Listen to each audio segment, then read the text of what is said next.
Spoiler alert. The following contains details from the series finale of Brooklyn Nine-Nine, The Last Day. Was there any way to end Brooklyn Nine-Nine to say goodbye but with a heist? The series finale of the long-running Fox and later NBC police station sitcom stayed true to the original spirit of the show while offering a genuinely twisty, hilarious final heist paying tribute to some of the show's best episodes. The episode also managed to balance sentiment with humor, avoiding the overly explanatory finales of some recent sitcoms, including co-creator Mike Schur's Parks and Recreation, while still confirming that the folks of the Nine will be friends forever.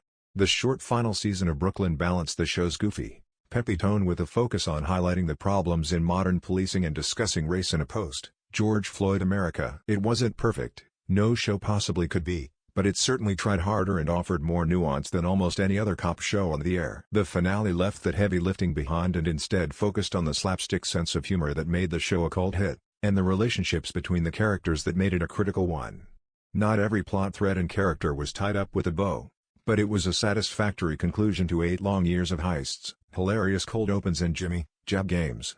The hour-long episode opened with Jake, Andy Samberg, planning one last heist game for the Nine to participate in. To say goodbye to Holt, Andre Braugher, and Amy, Melissa Fumero, who are leaving the precinct to work on a police reform initiative at One Police Plaza. In setting up the elaborate plan to win the heist, Jake tells Amy that he also wants to use the heist to say goodbye to the Nine. He plans on quitting his job as a detective so he can be a full-time dad to their son, Mac.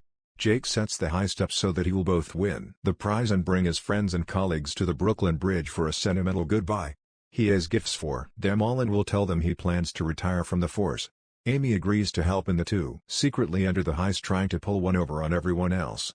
More, how Brooklyn Nine addresses George Floyd, police reform and race in Season 8 premiere. Of course, this is a Brooklyn heist, so there are many more twists, betrayals and fake-outs to come.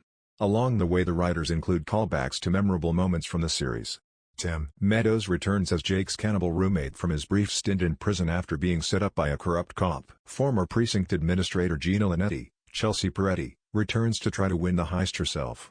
Adrian Pimento, Jason Mantzoukas, helps Rosa, Stephanie Beatriz, double-cross Amy. Teddy, Kyle Bornheimer, helps Amy trick Jake into thinking he was in a coma for 7 years so she can win, and Teddy proposes to her one last time. Fred Armisen also cameos as his character from the series premiere 8 years ago. Although he claims to be another man, Holt tricks Terry Crews, into helping him, and also gets his former number 2 promoted to the new captain spot in the Nine. Perennial sad sack Bill Winston Story takes part, as he has in the other heists, and grabs the prize at the last minute, selling it to Hitchcock, Dirk Blocker, for $40, making everybody's least favorite detective the ultimate champion.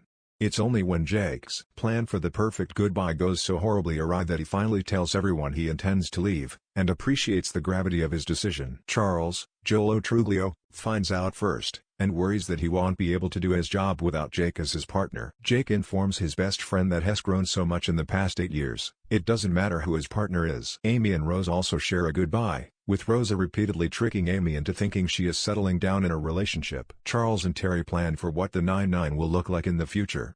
Gina maybe steals some diamonds from evidence. The real goodbye happens between Jake and Holt, the two pillars of Brooklyn. The original concept of the series pitted Jake's childish mania against Holt's rigid rule-following, and through the 8 years each rubbed off on each other in good ways. Holt is able to make a joke, however terrible it was. Jake is finally mature enough to stop thinking of police work as an action movie, and to make a decision that puts others above himself. Holt tells his protege that Hess proud of the man Hess become. Everyone leaves the precinct one last time, but Brooklyn doesn't end there. A year later it's Halloween again, and Jake returns to keep the heist tradition going, and Amy, Holt, Rosa and Gina are with him. As he says, they're in each other's lives forever. With one final, emphatic yell of Nine, Brooklyn has the perfect goodbye.